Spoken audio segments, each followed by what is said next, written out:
What is good, everybody? I am back with a brand new video, and today we are at Caesars Fork, the beautiful, beautiful Caesars Ford Park. This course is my favorite course in the area to play, and today we're going to be throwing the best-selling mid-range on the market, which you might be able to guess is the Discraft Buzzz. I have 5 with me today. The mid-range is like the worst disc in my bag that I throw, so it's a good little practice time for me and see how we throw. Hole 1 is 261 feet. Bends off to the left here. I feel like something a little bit faster is better for this hole, but I definitely think mid-range can work.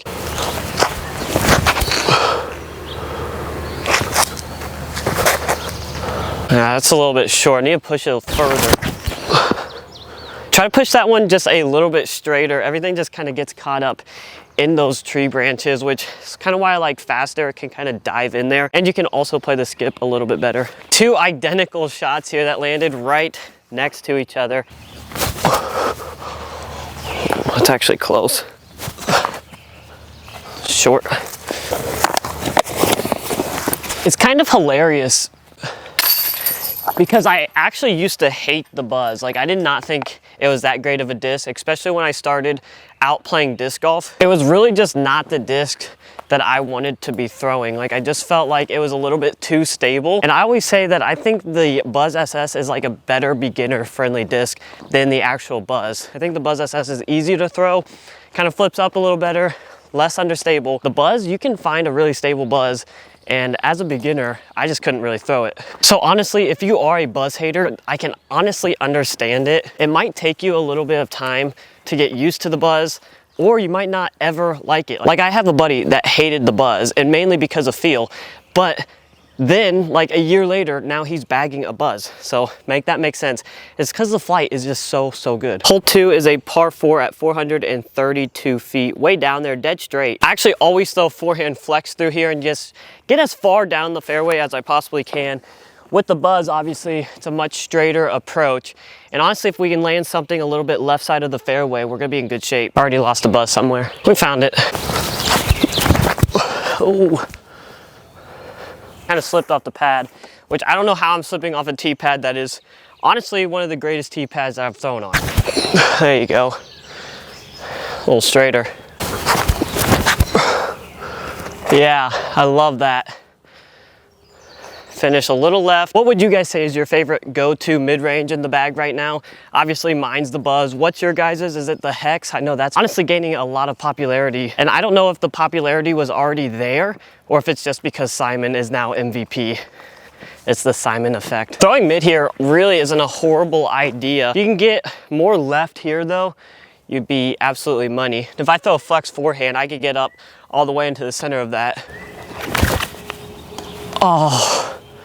That was almost perfect. Get in. Go. Honestly, why this course is so nice, maybe I already said this, but throwing mid-range there isn't a horrible idea.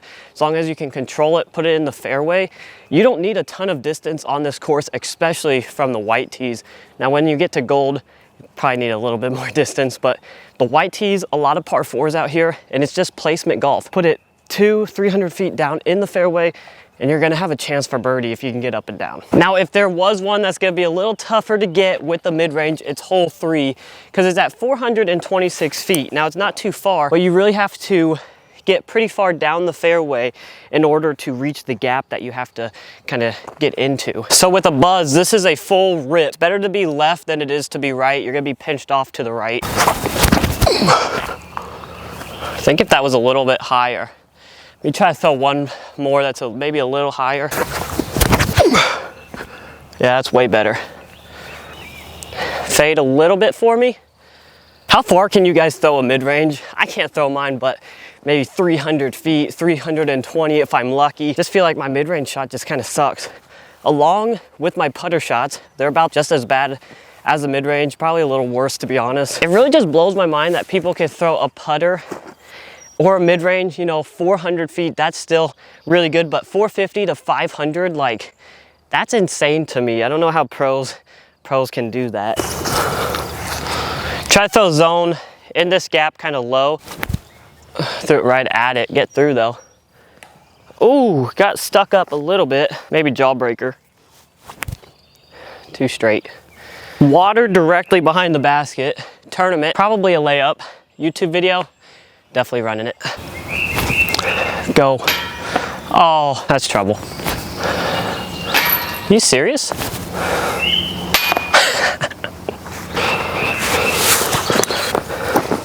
Jeez.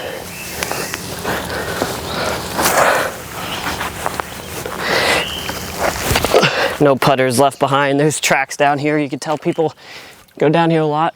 Out of bounds, it's in. Hole 4 is another par 4 though. Gives us an opportunity to play some placement golf. It's gonna be 370 feet, but this that I'm showing you right now is the landing zone because the basket is all the way up on this steep hill. I think if we go this straighter ledgestone jawbreaker Buzzz is gonna be perfect. My other ones might leak a little bit to the left and we do not wanna be in the woods. So as long as I release this on a flat angle, should be good.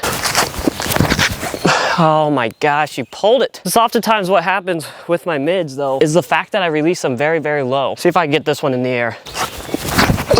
There you go. Not really the landing zone. No. Apparently everything wants to go to that tree. So we're playing to the top of that hill there. My first shot landed right there. If that was in the other position, that might have went in. Whew.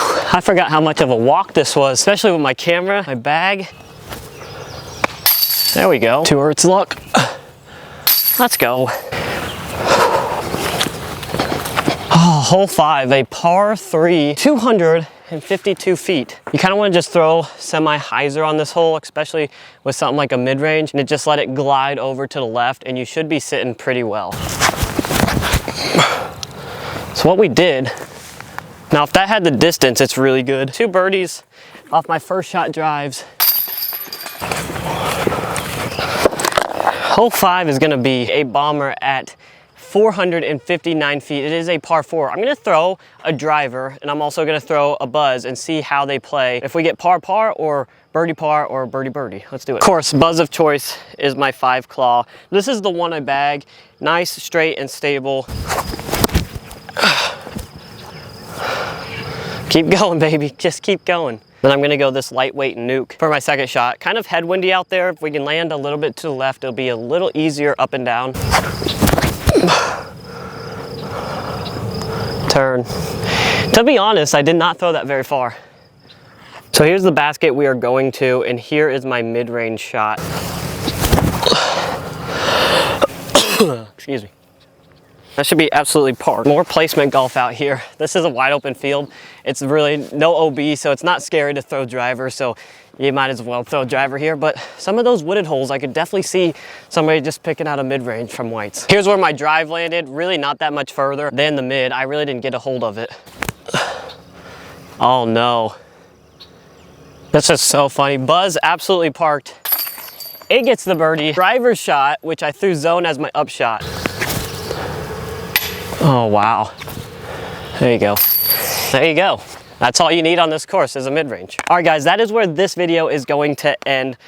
Kind of fun just bringing out some mid-ranges, of course, all Buzzes, but working on a shot that I don't typically work on, and honestly, you could probably see why I need to work on it. It comes out low all the time. I pull it all the time, slips out of my hands.